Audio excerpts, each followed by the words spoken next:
just him with a couple of Continental regiments and his own guard, Sullivan's own personal guard units.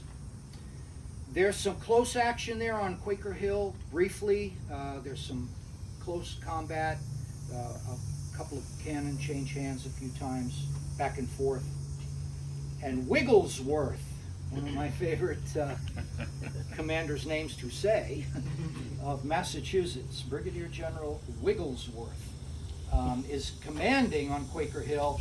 He sees units to his right coming from Turkey Hill. They're wearing blue.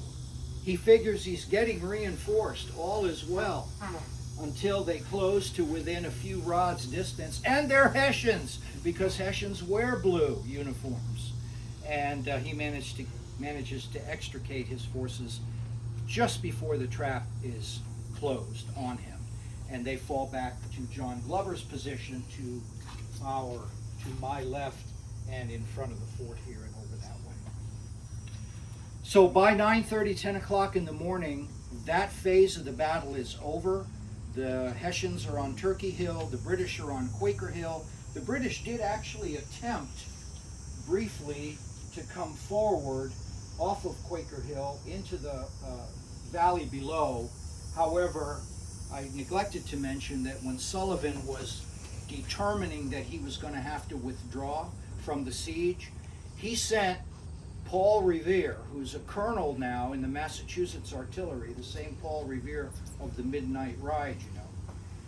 He sent him back here to Butts Hill Fort with 18 pounders. And so those large caliber guns are here, and they're sighted.